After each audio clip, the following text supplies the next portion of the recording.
कष्ट क्या है कि लगता है पढ़ने वालों की संख्या कम है। तो मैं आपको पहले बता दूं कि पढ़ाई एक ऐसी कठिन चीज है, ऐसी तपस्या है जो सबके बस की बात नहीं है। लेकिन जो इस तपस्या में लग जाता है तो उसको जीवन भर सुख मिलता है और उसके फिर दुख नहीं आते हैं। ऐसी बीमारियां वगैरह न हो, लेकिन इकोनॉमिकल प्रॉब्लम नहीं आता है, क्योंकि इस पढ़ाई से आप अब्दुल कलाम जैसे बन सकते हो, कोई आईएएस बन सकते हो, कोई पीसीएस बन सकते हो, मतलब कुछ ना कुछ आपको बनना ही बनना है। अभी तो सरकार ने बहुत से खत्म कर दिया है, लेकिन कभी ऐसा आएगा या यही सरकार के मूड में आएगा कि नहीं यार हमने फिर नौकरी देनी है, तो आपकी पढ़ाई बड़ी काम की चीज होगी। तो कहते हैं कि जो जीता वही सिकंदर। तो आप देखिए, मैं रिटायर हो गया हूं और रिटायर होकर के भी पढ़ा रहा हूं। एक मेरा चैनल है वीरेंद्र मणि त्रिपाठी, उस पर देखिए हम अपने भारतीय संस्कृति के ऊपर, चाहे महाभारत का युद्ध रहा हो, चाहे हमारे वीर सपूत जो फौज में मारे गए उन पर रहा हो, चाहे शिवाजी पर हो, चाहे महाराणा प्रताप पर हो, चाहे बाजीराव पेशवा पर हो, मैंने सब पर वीडियो बनाया है। क्योंकि मैं अपना टाइम भी पास हो जाता हूँ, और जो मैं एक टीचर हूँ, टीचर था, और उसके मतलब एवज में मैं पढ़ा देता हूँ, तो मेरा कोई नुकसान नहीं होता। बस आप लोगों से यही रिक्वेस्ट है कि आप लोग इसको पूरा पढ़िए, ज्ञान लीजिए। देखिए यार, पढ़ाई में न पसीना आता है, न सांस फूलता है, न इसमें पैसा खर्च होता है। ये तो गरीब बच्चों के लिए मैंने बनाया है। क्या गरीब बच्चे या तो पढ़ना ही नहीं चाहते हैं, क्योंकि इसीलिए वो गरीब हैं कि अपनी गरीबी से वो बाहर निकलना नहीं चाहते, और कुछ जो निकलना चाहते हो भाई पढ़ते हैं। और जो अमीर घरों के लड़के, उनका पैसा है, दिल्ली में है, इलाहाबाद में है, लखनऊ में है, मद्रास में अपना कोचिंग करते पढ़ते हैं, आगे निकल जाते हैं। लेकिन हमारे यहाँ तो लोग इंटरेस्ट ही नहीं है, मोबाइल में ले लेंगे, गंदा गंदा देखते रहेंगे। कुछ लड़कियां भी हैं, तो ये लड़के और लड़कियां जिनकी लाइफ, एक बार देखो लेडीज आईएएस बन रही हैं, पीसीएस बन रही हैं, डॉक्टर्स बन रहे हैं, और जो गरीब घर के लड़के हैं, जो एससी एसटी के हैं, उनको रिजर्वेशन भी मिलता है। तो नहीं पैसा है तो आप इससे लो, इसको लाइक करो, सब्सक्राइब करो, शेयर करो, और उसके बाद जो है फिर जीवन का आनंद लो। ठीक है, thank you, okay, bye bye. बच्चों, welcome to my channel Seekho Gyan. मैंने आप लोग को पुर्तगाली कैसे आए, कहाँ कहाँ कोठियां बनाए, उसके बाद डच कैसे आए, कहाँ कहाँ कोठियां बनाए, उसके बाद अंग्रेज आए, उसके बाद डेन आए, स्पेनिश आए, और लास्ट में, मतलब लास्ट में नहीं, मतलब अंतिम में स्वीडिश आए, और 5वें नंबर पर जो है फ्रांसीसी आए। कहाँ कहाँ आए, किससे किससे मिले, ये मैंने बता दिया। अब क्या चलता है कि स्वीडिश और स्पेनिश ये तो थोड़ा सा व्यापार किए रहे, उसके बाद एक मलेशिया में चला गया, एक चाइना में चला गया। उसके बाद जो है, जो पुर्तगाली जो सबसे पहले आए थे, उन्होंने 1663 में चार्ल्स द्वितीय से राजकुमारी कैथरीन की शादी, पुर्तगाल की जो राजकुमारी थी कैथरीन, उसकी शादी इंग्लैंड के राजा चार्ल्स द्वितीय से हो गई, और उनका तो वैवाहिक संबंध हो गया। तो इन लोगों में तो कोई झगड़ा हुआ नहीं, बाकी कंपनियां यहां से चली गई। अब मेन कंपनी रह जाती है फ्रांसीसी और ब्रिटेन।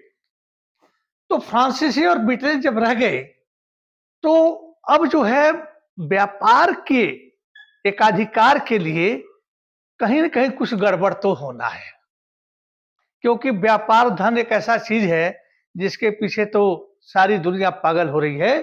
तो अब क्या होता है कि व्यापार के लिए हमारा एकाधिकार हो जाए, बाकी सब और कंपनियां तो भाग गई, और पुर्तगाली और अंग्रेजों में तो रिश्तेदारी हो गई। तो अब जो है एक फ्रांसीसी फ्रांसीसी यहां से कर देता हूं, फ्रांसीसी और अंग्रेज, शॉर्टकट में मैं लिखूंगा, आप लोग समझ जाना। फ्रांसीसी और अंग्रेज रह गए, और 20 साल तक यह लड़े। अब 20 साल की लड़ाई के बाद, मतलब 1746 में युद्ध शुरू होता है इन दोनों में ओपनली खुल करके, और 1763 में पेरिस की एक संधि होती है जिसमें जो है यह जो है फ्रांसीसी भी सिमट जाते हैं और अंग्रेज सर्वे हो जाते हैं और उनका अधिकार हो जाता है। तो 20 वर्ष का संघर्ष चला। तो इस संघर्ष को कहते हैं कर्नाटक का युद्ध। फ्रांसीसी और अंग्रेजों के बीच में जो युद्ध चलता है उसको बोला जाता है, 3 युद्ध लड़े गए थे। कर्नाटक का प्रथम युद्ध, कर्नाटक का द्वितीय युद्ध और कर्नाटक का तृतीय युद्ध। प्रथम युद्ध लड़ा गया था 1746 से 1748 में।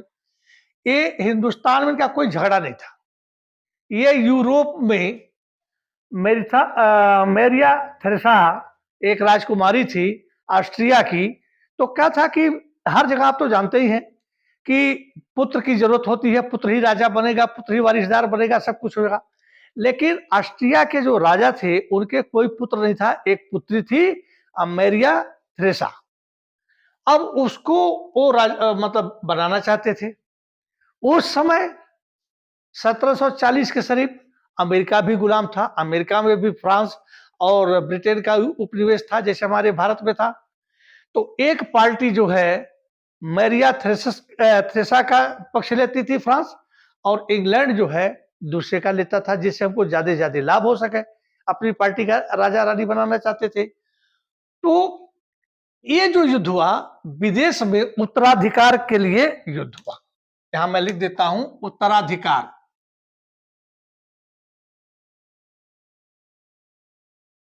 उत्तराधिकार के लिए युद्ध हुआ। ये भारत में भी जो है, ये भी जो है उत्तराधिकार के भारत का है, ये यूरोप के उत्तराधिकार है। और ये भी जो है विदेश में ही लड़ा गया। और इसमें जो है इसमें कोई मतलब वही उपनिवेश के लिए लड़ाई हुआ, उपनिवेश के लिए लड़ाई हुआ। तो आज हम सिर्फ पढ़ेंगे कर्नाटक का प्रथम युद्ध, क्योंकि वीडियो बहुत बड़ा हो जाता है, समझाना पड़ता है तो लंबा हो जाता है और लंबा वीडियो सब नहीं दिखते। तो कर्नाटक का हम प्रथम युद्ध जो है देखते हैं कि क्या था, इसका बैकग्राउंड क्या था।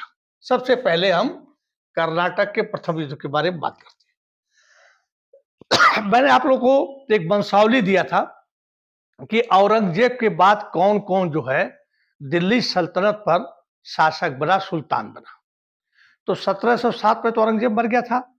उसके बाद जो है उसके पुत्र बने और 1713 में फर्रुखसियार गद्दी पर बैठा और 1719 तक अली बंधुओं के सहयोग से दिल्ली की गद्दी जो है खून से सनी हुई थी। कौन मरेगा और कौन गद्दी पर बैठेगा, कितना दिन रहेगा, कोई निश्चित नहीं था। तो 1719 में फर्रुखसियार की मृत्यु होती है। अब मोहम्मद शाह, मतलब मोहम्मद शाह जो है, मोहम्मद शाह एक गद्दी पर बैठता है 1719 में ही, या इसको कर लीजिए 20 में, एक गद्दी पर बैठता है। औरंगजेब के बाद सारे शासक कमजोर थे, किसी के अंदर हिम्मत नहीं थी कि भारत को एक सूत्र में बांध सके। सब अपने ऐशो आराम में, अय्याशी में डूबे हुए थे। तो जब एक गद्दी पर बैठा, इसका एक मंत्री था सादत खां या किल खां, या उसके एक मुसलमान जो भी कोई पोस्ट पर आता था उसके इतनी उपाधि मिलती थी कि 5-7 नामों से उसको दिया था। निजाम उल मुल्क, निजाम उल मुल्क, निजाम उल मुल्क। ये जो है 1724 में क्या होता है कि निजाम मुल्क जो है ये मोहम्मद शाह को बहुत समझाया पर मोहम्मद शाह को समझ में नहीं आया। तो 1724 में ये दिल्ली छोड़ देता है और हैदराबाद, हैदराबाद हैदराबाद की नींव डालता है, नींव डालता है। और 1700 49 में इसकी मृत्यु होती है। 48 में, सॉरी, 1748 में मृत्यु हो जाती है। तो कहने का मतलब ये है कि ये जाकर के इसने हैदराबाद की नींव डाली। कौन? निजाम उल मुल्क ने। और ये हमने आपको एक छोटा सा नक्शा बनाया है। ये सारी लड़ाई जो है पूर्वी कोरोमंडल तट पर होती है, ये तीनों। तो ये क्या है कि कर्नाटक का युद्ध क्यों कहा जाता है कि ये जो कोरोमंडल है ना, ये पूर्वी तमिलनाडु है। तो उस समय की बात कुछ और थी, आज नक्शे में उसका नाम कुछ और लिखा गया है। तो इसमें हैदराबाद भी था और पूर्वी तमिलनाडु जो था, इसमें कर्नाटक भी था। तो कर्नाटक का युद्ध जो है ये कोरोमंडल तट के जो एरिया है ना, ये सब है, इसी में जो है इसके पीछे का जो मैदान है ये पूरा है कर्नाटक में आता है। और यहाँ पर हैदराबाद आ जाता है, यहाँ मद्रास आ जाता है। तो यहाँ पर जो है मतलब इसी क्षेत्र में युद्ध हुआ, इसलिए कर्नाटक का युद्ध कहा जाता है। लेकिन 3 युद्ध थे, आपको बताया। अब क्या होता है कि सबसे पहले एक कर्नाटक का नवाब होता है सादत उल्ला खां। कर्नाटक का, सॉरी, इतिहास समझिए तब युद्ध हम बताएंगे। सादत उल्ला खां, ये 1710 से लेकर के 1732 तक एक कर्नाटक का जो है नायब सूबेदार कह लीजिए या नवाब कह लीजिए, तो ये था सादत उल्ला खां। और यहां देखिए 24 में निजामुल जो है हैदराबाद की नींव डालता है और ये 32 तक यह रहता है। उसके बाद क्या होता है, नेक्स्ट चीज, इसने क्या किया कि अपने भतीजे, मतलब इससे कोई औलाद नहीं थी, तो इसने अपने भतीजे दोस्त अली खां, भतीजे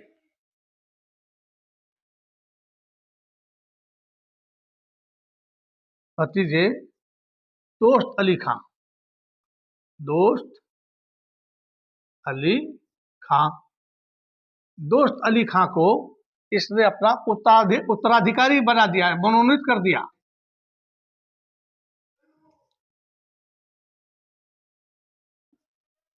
सरकारी बना दिया भतीजे को। तो ये जो है 32 में गद्दी पर बैठा, 1732 में उसकी मृत्यु हो गई, एक गद्दी पर बैठ गया। अब क्या होता है, 1740 में मराठे जो है कर्नाटक पर आक्रमण कर देते हैं। 1740 में मराठे आक्रमण कर देते हैं। इसमें एक चीज और आएगा, दोस्त अली खां का दामाद एक था चंदा चंदा साहब। तो इस युद्ध में दोस्त अली खां मारा जाता है और चंदा साहब जो है कैद करके मराठे अपने पास लेकर के चले जाते हैं।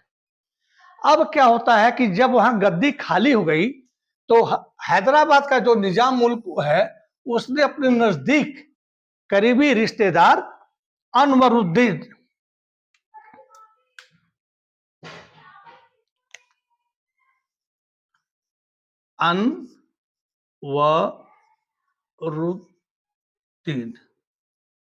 अनवरुद्दीन को जो है नायब सूबेदार, जिसको कह लीजिए नायब सूबेदार, इसी को नवाब भी कहा जाता था, नवाब बना दिया। अब देखिए ये है बैकग्राउंड। अब यहां से कहानी शुरू होगी। अनवरुद्दीन ही नायब सूबेदार था या इसको नवाब कहा जाता है। ये बना था 1743 में, इसकी मृत्यु होती है 1749 में। अब यहां पर क्या होता है कि आप लोग को पता ही है कि मद्रास में अंग्रेजों ने फोर्ट सेंट जॉर्ज एक किला बना लिया था और फ्रांसीसियों ने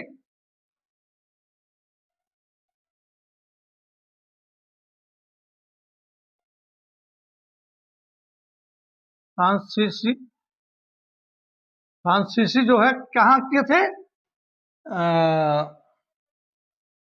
अभी नाम पता है। तो फ्रांसीसी जो है लुई नाम का फोर्ट बनाए थे, अभी याद आ जाता है। चंद्रनगर तो बंगाल में था। फ्रांसीसी जो है पांडिचेरी,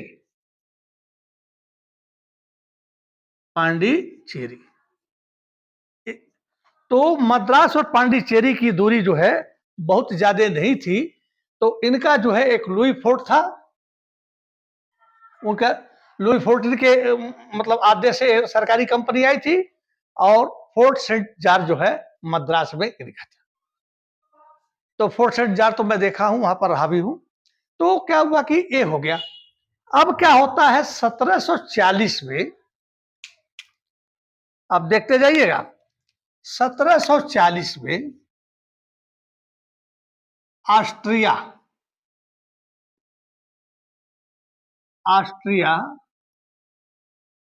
जो यूरोप में है, तो उसमें एक राजकुमारी होती है मेरिया थ्रेसा। मेरिया थ्रेसा, इसका जो है राजा जो था उसके कोई औलाद नहीं थी, तो अपनी लड़की को जो है यह वहां की शासिका बनाना चाहता था। उसी बीच में ये फ्रांस किसी और को सपोर्ट कर रहा था और ब्रिटेन जो है दूसरी पार्टी को सपोर्ट कर रहा था। अब उन्हीं में ये तनातनी हुई और उसके बाद यह जो है इन फ्रांस और ब्रिटेन में युद्ध छिड़ गया। ब्रिटेन में क्या होता है, युद्ध छिड़ गया। लेकिन भारत से कोई अभी लेना देना नहीं था। लेकिन ब्रिटेन वाले, आपको बता दूं, बड़े काइयां हैं, पूरे भारत को जीत लिए। मिलॉर्ड, हाइनेस, तो योर मैजेस्टी बोल बोल करके। तो कहते हैं कि जब धनुष झुकती है तो बाण बहुत तेज जाता है, तो झुक झुक करके। और हमारे यहाँ देखिए बारिश का सीजन आ गया है और लाइट चली गई है, फिर भी पढ़ाई हो जाएगा, इन्वर्टर का है। तो इन्होंने क्या किया कि हमें मतलब है, तो ब्रिटेन के लोगों ने क्या किया कि कहा कि मतलब हो सकता है कि हमें भारत में भी फ्रांसीसियों से युद्ध लड़ना पड़े। तो अब जब भारत में युद्ध लड़ने की बात आई तो उन्होंने एक जहाजी बेड़ा जो है, एक कमांडर था, इसका नाम था बर्नेट। इसका एक कमांडर कौन था? बर्नेट था।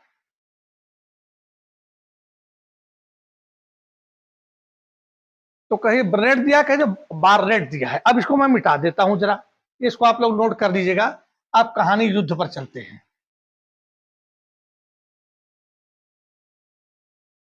अब कहानी हमारी युद्ध पर चलती है। तो 1746 जो है ए बारनेट,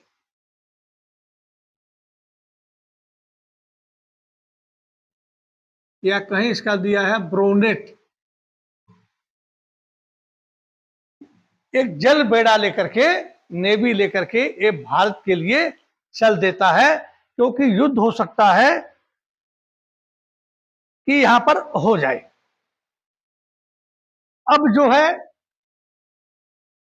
रास्ते में उसको फ्रांस के जहाज मिलते हैं, उन पर एक कब्जा कर लेता है, उनको तोड़ फोड़ देता है, लूट लेता है या डुबो देता है, जो भी है। फ्रांस के जो नेवी वाले जहाज है, जलयान है, जहाज जो है जलयान है, उस समय तो वायुयान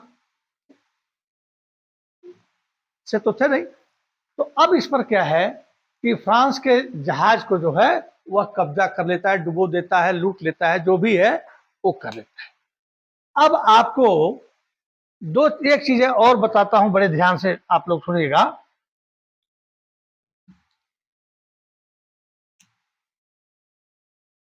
मद्रास में गवर्नर था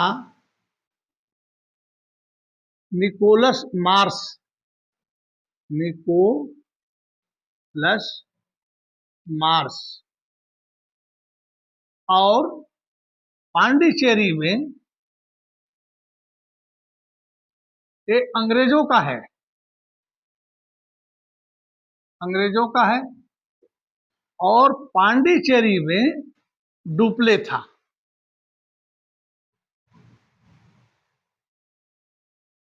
डुप्ले। तो क्या हुआ कि डुप्ले जो है एक बहुत ही महत्वाकांक्षी भी एक था और दूरदृष्टि पक्का इरादा भी रखता था ये। तो इसने डुप्ले ने क्या किया, निकोलस मार्स को एक लेटर लिखा कि यार विदेश में तो हमारी देश लड़ रहे हैं, लेकिन हम तो भारत में व्यापार करने आए हैं, तो हमें लड़ने की जरूरत नहीं है, क्योंकि तो हम व्यापारी हैं, हम लड़कर अपना नुकसान करेंगे। तो ये निकोलस मार्स भी नहीं चाहता था लड़ना, लेकिन इंग्लैंड से क्या है, बार्नेट या ब्रोनेट, ये भाई साहब एक जलबेड़ा लेकर के चल देते हैं युद्ध लड़ने के लिए, और समुद्र में फ्रांस की जहाज को पकड़ लेते हैं। और जब पानी वाली जहाज को कोई पकड़ लेगा और उसको डुबो देगा या लूट लेगा, तो दुश्मनी तो पक्का होनी है। क्यों दुश्मनी होनी है कि सारा माल तो उस समय जो है पानी के रास्ते ही जाता था। अच्छा, ब्रिटेन जो है, मैंने पहले एक नक्शे में दिया, आप लोग पढ़े होंगे, तो वह जो है इंग्लैंड था, फिर ब्रिटेन हुआ, उसके पूरे भूभाग को ग्रेट ब्रिटेन कहते हैं, और फिर लास्ट में यूनाइटेड किंगडम यूके बना। तो उसके चारों तरफ जो है समुद्र है, किसी भी देश की सीमाओं से नहीं लगती है। तो उसको जहां भी जाना है, किसी भी देश जाना है, तो समुद्र के रास्ते जाना है। तो उसने जो है अपने जहाज, अपने सैनिक जो भी था बहुत स्ट्रॉन्ग किया था। विश्व में कहते हैं जिसका उस जमाने में समुद्र पर राज्य हो उसको कोई हरा नहीं सकता। तो अंग्रेज जो है समुद्र पर, ब्रिटेन वाले समुद्र पर राज करते थे, समुद्र की लहरों पर राज करते थे।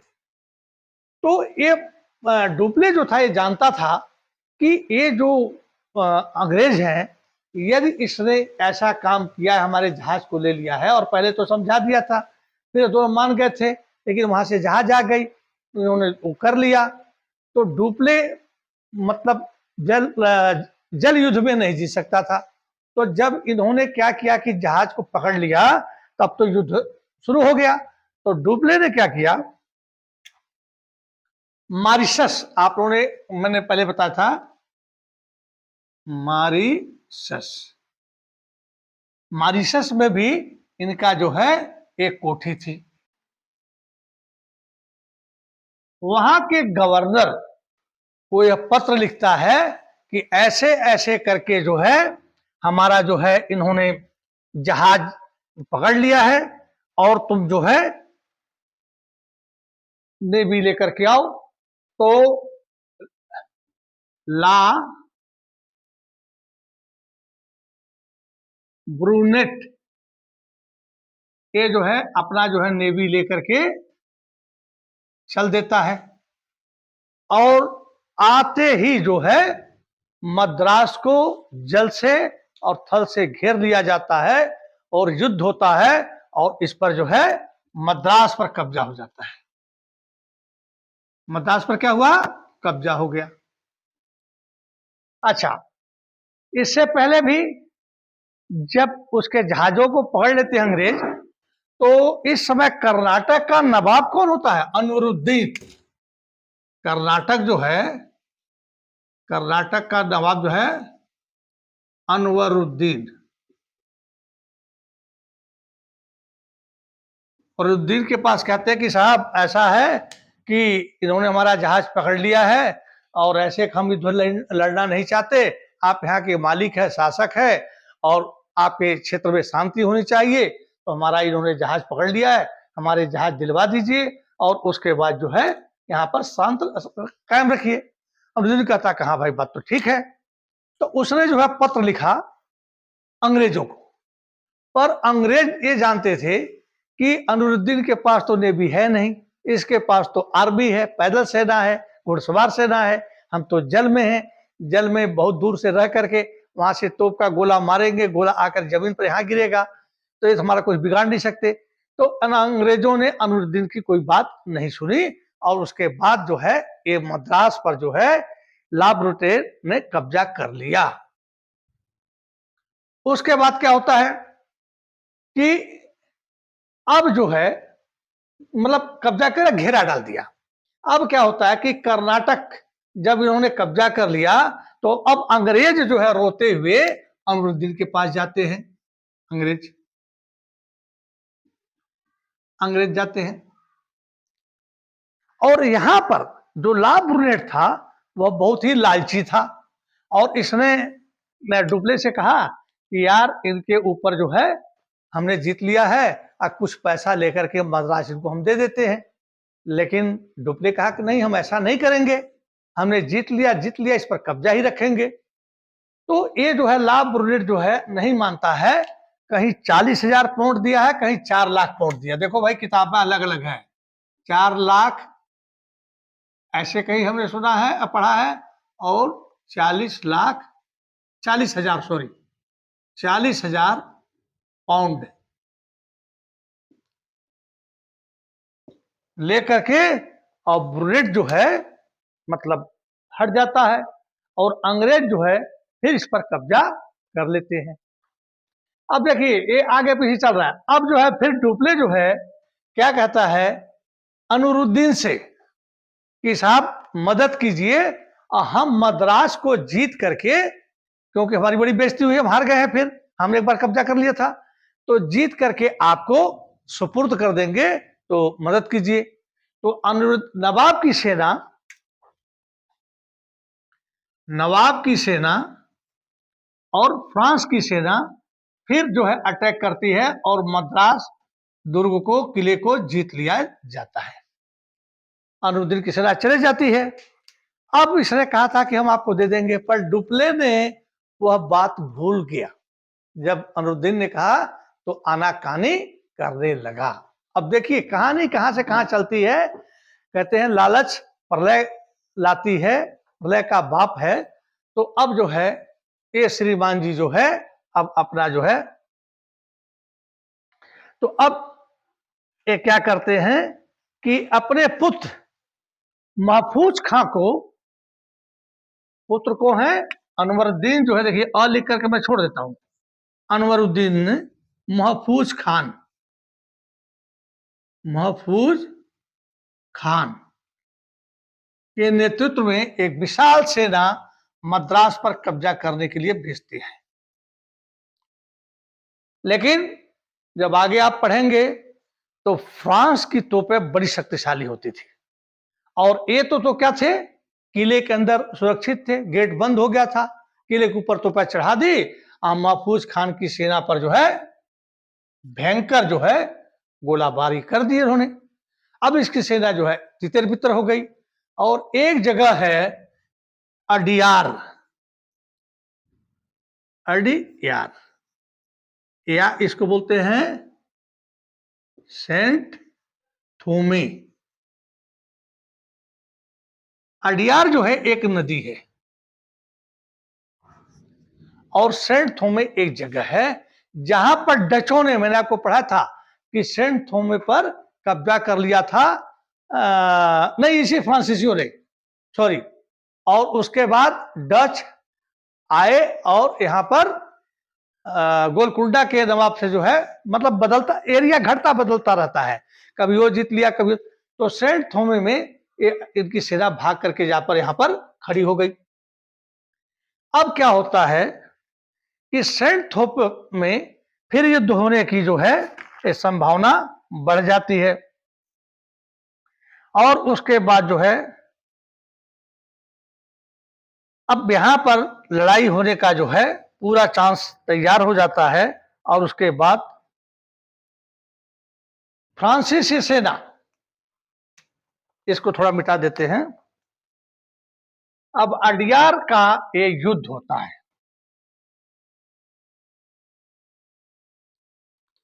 अडियार का युद्ध होता है या सेंट थोमे का युद्ध होता है। इसमें जो है 700 भारतीय सिपाही होते हैं और 300 फ्रांस के होते हैं।